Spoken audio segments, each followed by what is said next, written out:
Student मैंने बहुत पढ़ा है, लेकिन मैनरफुल चुनिंदा होते, चुनिंदा, हजारों में से 10-12 कोई, हर कोई नहीं।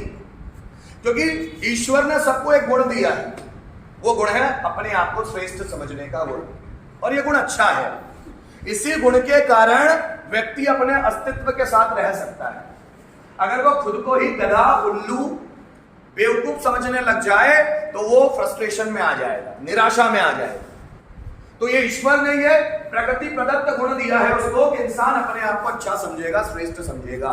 लेकिन प्रकृति ने उसको गुण दिया है खुद को अच्छा समझने का, लेकिन खुद पर अभिमान करने का गुण नहीं दिया कि वो खुद पर दंभ भरे कि मेरे जैसा कोई भी नहीं है। प्रकृति ने उसको बनाया ही डिफरेंट है, यूनिक है, उसके जैसा इस 800 करोड़ लोगों में एक भी नहीं है। लेकिन इसमें वो दंभ पाल लेता है कि मेरे जैसा कोई नहीं।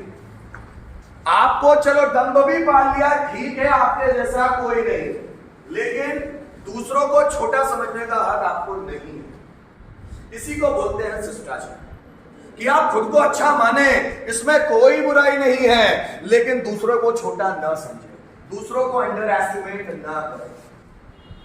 जब आप समाज में निकलते हैं तो आपकी एक छवि बनती है, और छवि बनती है आपकी आंखों से, आपके चेहरों से और आपके शब्दों से। आप जैसे शब्द बोलेंगे उसके आधार पर आपका एस्टिमेशन किया जाएगा, आपका कैलकुलेशन किया जाएगा। आप जिन शब्दों को बोलते हैं उसके आधार पर, जैसा आचरण करते हैं उनके आधार पर आपका एस्टिमेशन किया जाता है, कैलकुलेशन किया जाता है। आप ये मत सोचिएगा कि आपको कोई नहीं देख रहा है। Everybody is here, all the people are social animal, सामाजिक जानवर है, सामाजिक प्राणी है। और हर एक जब सोशल ह्यूमन बीइंग है तो समाज में, जिस समाज में रह रहा है, हर लोग उसको देखते हैं, और देखकर, सुनकर, समझकर आपके आचरण के आधार पर वो आपके बारे में एक इमेज बनाए, आपके बारे में एक इमेज बनाएगी, और वो इमेज आपको लाइफ में या तो आगे ले जाएगी या पीछे ले जाएगी। आप जरा समझना, पर्सनैलिटी डेवलपमेंट कहता है कि जब भी आप किसी नए व्यक्ति से मिलते हो तो शुरू के 4 मिनट में आप उसके बारे में 90% धारणा बना लेते हो। 90%, सिर्फ 4 मिनट किसी व्यक्ति से बात करो और आप उसके बारे में 90% धारणा बना लेते हैं। ये पर्सनैलिटी डेवलपमेंट बोलता है। 4 मिनट। अब आप इस 4 मिनट में पॉजिटिव एटीट्यूड रखो, नेगेटिव एटीट्यूड रखो। इसमें आप ओवर स्मार्ट बने, इसमें आप सभ्य बने, शालीन बने, इसमें आप हेल्पफुल नजर आए, इसमें आप इग्नोरिंग नजर आए, ये मर्जी आपकी। लेकिन फिर इस चीज के लिए दुखी मत होना कि कोई आपसे कनेक्ट नहीं होता, कोई आपका फ्रेंड नहीं बनता, कोई आपके साथ समय गुजारना नहीं चाहता। ध्यान रखना कि आप जैसे होते हो आपके चारों ओर वैसे ही लोग जम जाते हैं, आपके चारों ओर वैसे ही लोग जमते हैं। अगर आप गुटखा खाते हो आपकी फ्रेंडशिप गुटखे वालों से हो जाएगी। अगर आप सिगरेट ज्यादा पीते हो आपकी फ्रेंडशिप सिगरेट वालों से हो जाएगी, अपने आप होगा, खींचता है। सेम हैबिट्स वाले लोग एक दूसरे को अट्रैक्ट करते हैं। अगर आप शराब पीने वाले हो तो शराब पीने वालों की संगति में आपकी दोस्ती हो जाएगी।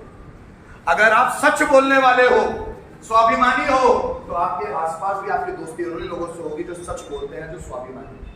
अगर आप हेल्पफुल हो तो आपकी दोस्ती भी ऐसे लोगों से होगी जो खुद भी हेल्पफुल है, क्योंकि हर एक व्यक्ति को अपने नेचर के खिलाफ दूसरा व्यक्ति पसंद ही नहीं आता। एक अच्छे और एक बुरे की दोस्ती हो ही नहीं सकती, क्योंकि दोनों के पैटर्न अलग अलग है रहने के। अच्छे और बुरे की दोस्ती नहीं हो सकती। बुरा बुरा बुरे दोस्त हो जाते हैं, अच्छे अच्छे बुरे दोस्त हो जाते हैं। आप स्कूल में भी देखिए, जो अच्छे पढ़ते हैं उनका एक ग्रुप होता है, जो मीडियम पढ़ते हैं उनका एक ग्रुप होता है, और जो बिल्कुल गधे होते हैं उनका सबका एक ग्रुप होता है।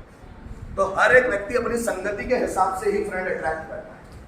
आपकी जैसी संगति होती है ना, आपकी जैसी संगति होगी वैसे ही लोगों को आप अट्रैक्ट करते हो।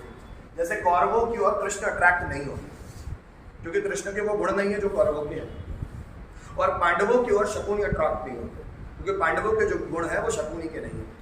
तो हम सेम गुण वालों को अट्रैक्ट करते हैं। पांडव कृष्ण को अट्रैक्ट करते हैं और कौरव शकुनी को अट्रैक्ट करते हैं।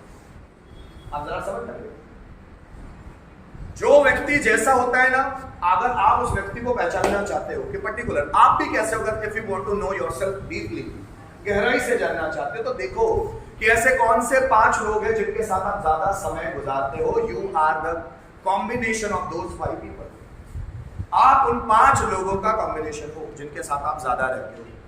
अगर आप नेगेटिव लोगों में ज्यादा रहते हो तो आप आज नहीं तो कल नेगेटिव बन जाएंगे। अगर आप ऐसे लोगों के साथ हो जो लाइफ में कुछ अचीव नहीं करना चाहते तो आप में भी कुछ समय बाद ये धारणा आ जाएगी कि छोड़ो यार, जिंदगी में रखा ही क्या है, ऐश करो, खाओ पियो, पार्टी शार्टी मनाओ, एंजॉय करो। अगर आप किसी कॉम्पिटिटिव जोन में रहने वाले लोगों के साथ आ गए कि जिनको लाइफ में बहुत ज्यादा अचीव करना है और आप उनकी संगति में जाके रहने लग जाए तो आपको भी जोश आ जाएगा, मुझे भी कुछ पाना है, मैं भी खाली नहीं बैठूंगा। कहा जाता है जैसी संगत वैसी रंगत। जिस तरह की संगति में आप रहते हैं वैसे ही आप बनते चले जाते हो। तो कभी देखिए किसी व्यक्ति को खुद को ऑब्जर्व करने के लिए कि मेरा फ्रेंड सर्कल कैसा है, मैं कैसी किताबें पढ़ता हूं, मैं अपना समय किन चीजों को करने में या तो इन्वेस्ट करता हूं या वेस्ट करता हूं, या तो इन्वेस्ट करूंगा या वेस्ट करूंगा। देन आप किस तरह की बातचीत करते हैं उसी आधार पे आपका पूरा फ्रेंड सर्कल होता है। बोलते हैं आप वैसे ही बनते हो जैसे जिन लोगों के साथ आप मैक्सिमम 5 लोगों के साथ समय बिताते हो। आपके लाइफ में वो 5 इंपॉर्टेंट लोग होंगे जिनके साथ आप सबसे ज्यादा समय गुजारते हो। तो वो 5 लोग कभी भी फेलियर नहीं बोलूं मैं, फेक नहीं होने चाहिए। आप अगर अपनी मम्मी के साथ सबसे ज्यादा समय गुजारते हैं और आपकी मम्मी सोसाइटी के लिए और देश के लिए नेगेटिव है, लोगों के लिए नेगेटिव है, तो आपके दिमाग में इनडायरेक्टली नेगेटिविटी छोड़ देगी। अगर आपके पापा के साथ आप ज्यादा समय गुजारते हैं और वो भी उनकी मानसिकता नेगेटिव है, रूढ़िवादी है, तो कहीं ना कहीं आप में नेगेटिव मानसिकता, रूढ़िवादिता आपके दिमाग में घुसा देगी। अगर आपके दोस्त जिनके साथ आप ज्यादा समय गुजारते हैं अगर वो समाज के लिए नेगेटिव है, अगर वो लड़कियों को छेड़ने वाले हैं, बीड़ी सिगरेट तंबाकू खाने वाले हैं, शराब पीने वाले हैं, नेगेटिव बातें करने वाले हैं, लोगों की टांग खींचने वाले हैं, तो आपको भी ये आदतें पड़ जाएगी। क्योंकि जैसी रंगत वैसी संगत, जैसी संगत वैसी रंगत। तो आपके दोस्तों का चुनाव बड़े अच्छे से कीजिए, संभल के कीजिए, क्योंकि वो आपको बनाएंगे और वही आपको बिगाड़ेंगे। ऐसे लोगों को समय मत दीजिए जो आपका समय खराब करते हैं। ऐसे लोगों को समय दीजिए जो आपके समय की वैल्यू को बढ़ाते हो, जो आपको कुछ सीखने के लिए प्रेरित करते हो, आगे बढ़ने के लिए प्रेरित करते हो, जो आपको फालतू का टाइम पास करने के लिए प्रेरित ना करते हो। कोई भी ऐसी लड़की देखिए जो टाइम पास कर रही है उसका साथ छोड़ दो। पहले समय को बर्बाद मत करो, नहीं तो समय जिस दिन आपको बर्बाद करेगा आप रोते फिरोगे, लेकिन साथ देने वाला कोई नहीं होगा। जिंदगी में क्वालिटी तब आती है जब हम क्वालिटी वाले लोगों के साथ रहते हैं, क्वालिटी वाली किताबें पढ़ते हैं, क्वालिटी वाले वीडियोस देखते हैं। जब व्यक्ति में क्वालिटी आता है, क्वालिटी तभी आएगी क्वालिटेटिव लोगों का साथ जब उसको मिल जाता है। आप ऐसे लोगों के साथ रहना शुरू कर दो, महीने 2 महीने, जो 10-10 लाख रुपए महीना कमाते हैं, आप खुद को तुच्छ समझने लग जाओगे। 10 लाख रुपए महीना, मैं क्या कर रहा हूं, मैं तो कुछ सीख ही नहीं रहा हूं। यहां पर डेक में एक ऐसे व्यक्ति आए थे जो 35 लाख रुपए पर मंथ कमाते, हर्बल लाइफ से, इतना काम था। और राजीव सर बोलते हैं कि मनीष तू उसको बीट कर देगा बोलने। बस इतनी ही बात है कि हम अपनी एनर्जी को जानते नहीं है, तो तू फेल कर देगा उनको बोलने। तेरा बोलना ऐसा है कि वो 35 लाख रुपए महीने वाले को तू फेल कर सकता, पर तू तेरी पावर्स नहीं जानता, तू क्या चीज है। उनको तू पीछे के जेब में रख ले, तू इतना कमा सकता है, उससे भी ज्यादा कमा सकता है, वो मुझे बोलते हैं। हमारे दिमाग में भी कम से कम यही बैठा होना चाहिए कि आज हम भले कम कमा रहे हो, आगे नहीं कम कमाएंगे। और अगर ज्यादा कमाना चाहते हो तो खुद पर काम करना सीखना पड़ेगा, खुद के बिहेवियर पे, खुद के नेचर पे, खुद की संगति पर, है ना, नेगेटिविटी पर, पॉजिटिविटी पर, सबको देखना होगा, काम करना होगा। जो अभी खुद पे ध्यान नहीं दे रहे ना, बाद में दुनिया भी उस पर ध्यान देगी। क्योंकि आप अगर अपनी वैल्यू नहीं करते तो लोग आपकी वैल्यू नहीं करते। जिस व्यक्ति के अंदर स्वाभिमान होता है, जैसे देखो लोग बोलते हैं कि डिसिप्लिन नहीं, अब जो व्यक्ति खुद को नहीं संभाल पा रहा है, खुद के काम धंधे नहीं कर पा रहा है, वो दूसरों को कैसे मैनेज करेगा। अभी आप में से भी बहुत सारी लड़कियां होगी खुद के काम नहीं कर पाते होंगे, घर पर बर्तन धोना है, कपड़े धोना है, खुद के काम नहीं निपटते, आप क्या दूसरों का काम करोगे। मैनेजमेंट आ जाए आपकी अपनी जिंदगी के लिए, डिसिप्लिन आ जाए। कब उठना है, बहुत सारे लोग लेट आते हैं। टाइम आपके पास भी 24 घंटे, दूसरों के पास भी 24 घंटे है, दूसरे कैसे मैनेज करते हैं, आप क्यों नहीं कर पाते? Because your time management is totally fail, completely fail.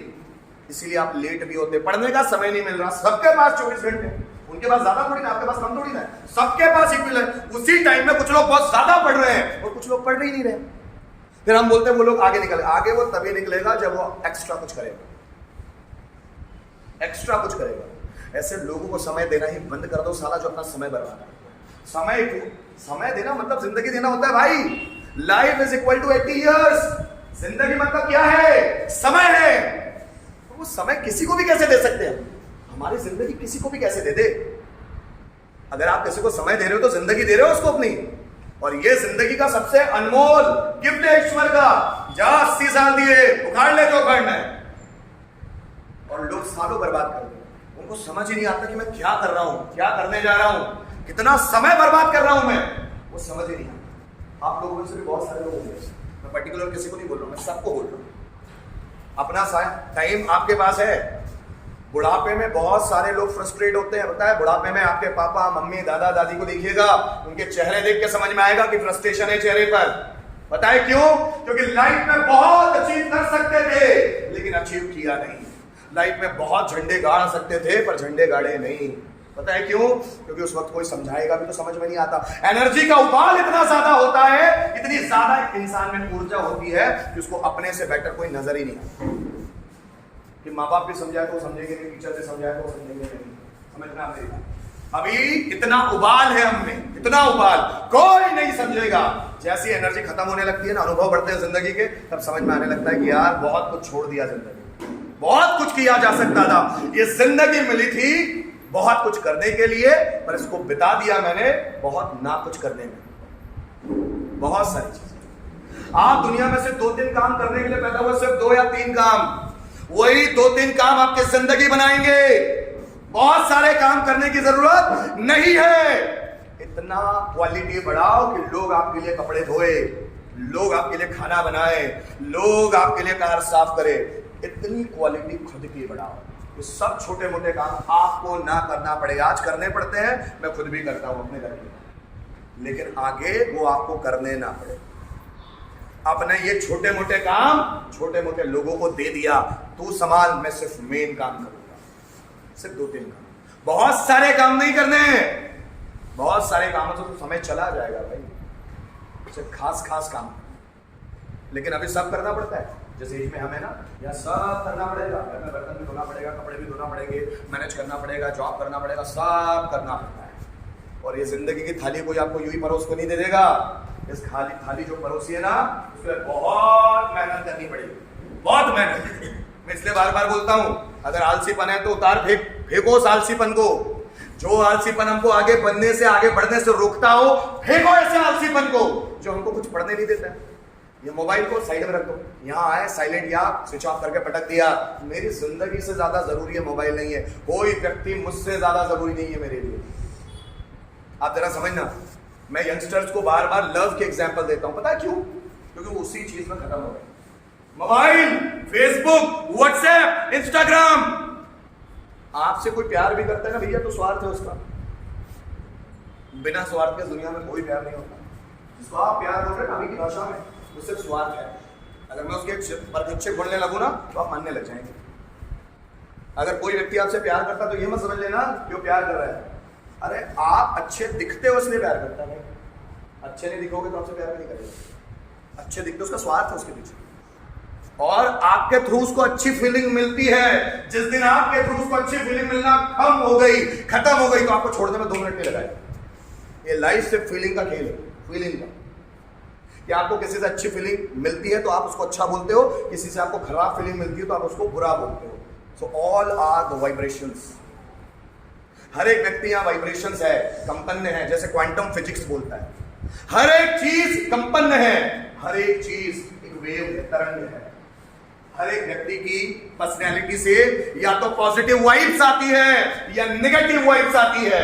आपकी पर्सनैलिटी से कौन सी वाइब्स आती है, पॉजिटिव या नेगेटिव, यही डिसाइड करेगा कि आप आगे कितना जाओगे, कितने लोगों के साथ आपके कनेक्शंस बनेंगे।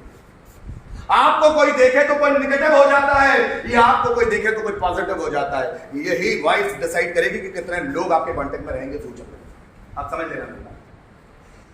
आपकी वाइब्स आपकी बॉडी से जो निकलती है, और वाइब्स उसी आधार पर निकलती है जो आपके मन में होता है, क्योंकि मन में जो थॉट होंगे वही थॉट्स वेव्स के रूप में बाहर निकलते हैं, वही थॉट्स वेव्स के रूप में बाहर निकलते हैं। इसलिए आप कभी देखिएगा कि आप किसी महफिल में हो और कोई व्यक्ति आ जाता है और आपका मूड पूरी तरह से ऑफ हो जाता है, ये क्यों आ गया यार, ये क्यों आ गई यहां पर, ये क्यों आ गए, ये क्यों आ गई, और आपका दिमाग खराब हो जाता है। आया ना, आपका पूरा दिमाग खराब हो जाता है।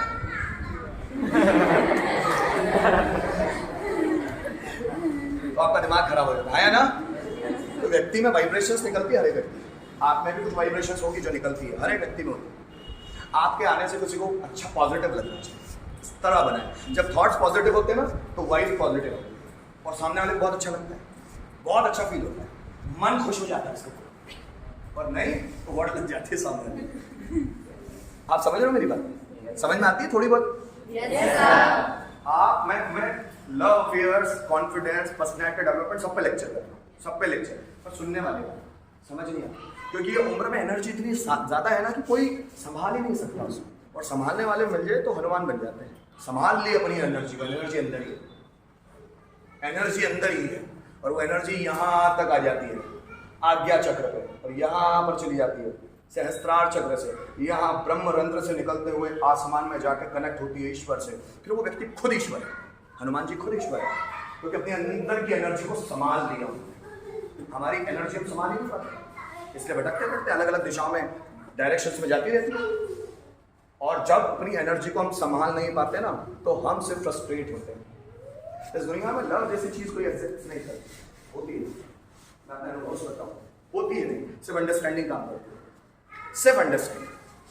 लव तो 1-2 साल का बुखार है, 1-2 साल में निकलता है, 1-2 साल का बुखार, अगर आप इनमें लगे हुए हैं, क्योंकि युवा ऐसे तो होंगे नहीं, यहाँ नहीं, सब होंगे, बहुत सारे लोग होंगे, मैक्सिमम लोग होंगे, क्योंकि ये चक्कर इतना खराब है ना, और जो यंगस्टर्स को लग गया है, जो फेसबुक, व्हाट्सएप और इंस्टाग्राम आ गया तो उससे अफेयर्स ज्यादा होने लगे, पहले इतने नहीं लगते। इसके कारण इजी अप्रोच हो गई, किसी लड़के को लड़की डायरेक्ट इजी अप्रोच हो गई, चैटिंग के थ्रू जल्दी हो जाता है कनेक्शन, और उसके थ्रू व्यक्ति अपने बारे में इतनी लंबी लंबी देखता है कि आप अट्रैक्ट होते हैं। लड़कियों को चाहिए क्या? सिर्फ एक तारीफ, क्या स्माइल है, यही तो चाहिए, मेरी तारीफ, वाह, कोई तो मेरी तारीफ नहीं करता, वही करता है। आदमी को क्या चाहिए? यार तुम दमदार हो, तुम्हारा पुरुषार्थ दमदार है, यही तो चाहिए उसको, तारीफ, बस, इसके सिवा उसको कुछ नहीं चाहिए। एक तारीफ, तारीफ एक अस्त्र है जो लोग छोड़ते हैं, ये अस्त्र छोड़ा तारीफ का, और लोग आपको पागल बना देते। सिर्फ एक तारीफ, आप देखना, मैंने किसी की तारीफ की, अरे वो पूरा दिन पूछ लेता है, एक अस्त्र है भाई, तारीफ। सिर्फ आपने तारीफ कर ली तो समझ सोचो आपके आसपास जो तारीफ कर रहे हैं वो सब रियल में कर रहे हैं, फेक भी कर रहे हैं, और बड़ा आसान है, जितनी कमजोर लड़कियां होती है सिर्फ तारीफ थोड़ी बहुत करनी पड़ती है।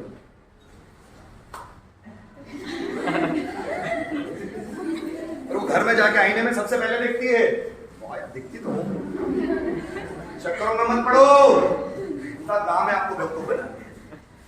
कोई आपसे ज्यादा नजर आ जाएगा तो आप छूट जाए, फिर उससे ज्यादा कोई और नजर आ जाएगा, छूट जाए, फिर उससे ज्यादा कोई नजर आ जाएगा, छूट जाओ। तो दुनिया में वैरायटीज ऑफ पीपल है, बहुत सारे लोग हैं, आप ही थोड़ी ना करें, आप ही थोड़ी ना करें, लेकिन जहाँ अंडरस्टैंडिंग मैच हो जाती है वो बात अलग है, तो वहाँ लव काम नहीं करता, अंडरस्टैंडिंग काम, क्या अंडरस्टैंडेबल है। आप समझना, आपकी वो उम्र नहीं है जिसमें आप लव कर सकते, और लव स्वार्थी लोग करते हैं अकॉर्डिंग टू मी। स्वार्थी मतलब जिसको दिख जाता है मेरे हिसाब से चलेगा, आई लव यू, मेरे हिसाब से चलेगा, आई लव यू। जो हमारे हिसाब से चलता है हम उसी से प्यार करते हैं, ये हमारा ईगो है। हमारे खिलाफ कोई करने लग जाए, हमारे खिलाफ कोई चले, हम उससे प्यार नहीं। स्वार्थ है भाई, जो हमारे हिसाब से चल सकता है हम उसी से लव कर सकते हैं। इसलिए लोग शादियां करते हैं, खूब खुश होते हैं, और जब पति पत्नी एक दूसरे की सुनते नहीं तो खूब झगड़े होते हैं। पहले तो प्यार था, अब झगड़े क्यों हो गए, डाइवोर्स क्यों हो गए? क्योंकि एक दूसरे की सुन ही नहीं रहे। हमारा प्यार पूरी तरह से घमंड पे टिका होता है, ईगो पे, और ये ज्यादातर लोगों को पता ही नहीं होता। इसलिए अगर ईगोलेस हो गए, घमंड को छोड़ दिया, एडजस्टमेंट की आदत बना ली, तो सिर्फ उसी में काम नहीं आएगा, जिंदगी हर क्षेत्र में काम आएगा, हर क्षेत्र में। ज्यादातर लोग सहने की शक्ति नहीं होती, सहते नहीं कि किसी ने बोला और हम सह ले, बहुत कम होते हैं। गुस्सा आता है, सहना सीखो। इमोशंस आएंगे, सहना सीखो, कंट्रोल करना सीखो। कोई बताएगा नहीं, इसी को बोलते हैं शिष्ट आचार, जिसका आचरण बहुत अच्छा हो। गुस्सा सबको आएगा, लेकिन कंट्रोलिंग पावर कि उसी गुस्से, वो एक गुस्सा आया तो 1 घंटे गुस्सा रहना है, 1 दिन गुस्सा रहना है, 1 महीने गुस्सा रहना है, या 1 साल गुस्सा रहना है, ये चॉइस आपकी है। अगर आप गाड़ी से जा रहे हो, गलती से कोई पत्थर मारा, वो मार किसी और का रहा था और आपको लग गया, आप गाड़ी से उतरा, साले मारा कैसे तूने, तो अब आपको उससे सभ्यता से बात करनी है या उससे गाली से बात करनी है, ये चॉइस दोनों आपकी। या समझ लेना मेरी बात, इंसान चॉइसेस पे टिका हुआ है। कंट्रोल, कंट्रोल, अगर उसका कंट्रोलिंग पावर बेहतर है, वो कोई भी सिचुएशन से निपट लेगा। इसलिए आचरण अच्छा बनाओ, शिष्ट आचार, आचरण अच्छा हो। और यही पर्सनैलिटी डेवलपमेंट किसी बुक में नहीं दिया जाता, उसको समझना पड़ता है। बुक में दिया भी है, उसको ज्यादातर लोग समझ ही नहीं पाते। आपका नेचर इतना अच्छा हो कि हर एक व्यक्ति यहां से जुड़ता चला जाए, जुड़ता। और जो मैं एक और फैक्टर जो लोगों में ज्यादा देखता हूं वो है बोर्डम। मतलब क्या बोलते हैं उसको हिंदी में, निरस्ता, बोर्डम। हर चीजों में उनको बोरिंगनेस ज्यादा लगती है, बोर्डम ज्यादा लगता है, हर चीजों से बोर हो जाते हैं। अकॉर्डिंग टू मी, व्यक्ति वही ज्यादा बोर होता है जो अंदर से बहुत ज्यादा बोर है। जिसको खुद के साथ ही मजा नहीं आता, वही बोर होता है दूसरे से। नहीं तो बोर होने जैसी कोई चीज नहीं, आप इतना एंजॉय कर सकते हो हर एक मोमेंट को। हर एक वक्त आप बहुत ज्यादा सीख सकते हो, आपको बोर्डम हो ही नहीं सकती। लेकिन चूंकि आपको तरीका नहीं पता, इसलिए बोर हो जाते हो। आधे घंटे थॉट पढ़वा दो तो खत्म हो जाता। जानबूझ कर लेट आना शुरू कर दिया, थॉट क्या पढ़ना है, इनको लगता है ये स्वामी विवेकानंद के बाप है, इनको सब आता हो। आधे घंटे थॉट पढ़वा दो, अपनी आऊंगा मैं, थॉट ही तो पढ़वाते रहते हैं। तेरे को आ क्या गया है, देखो आ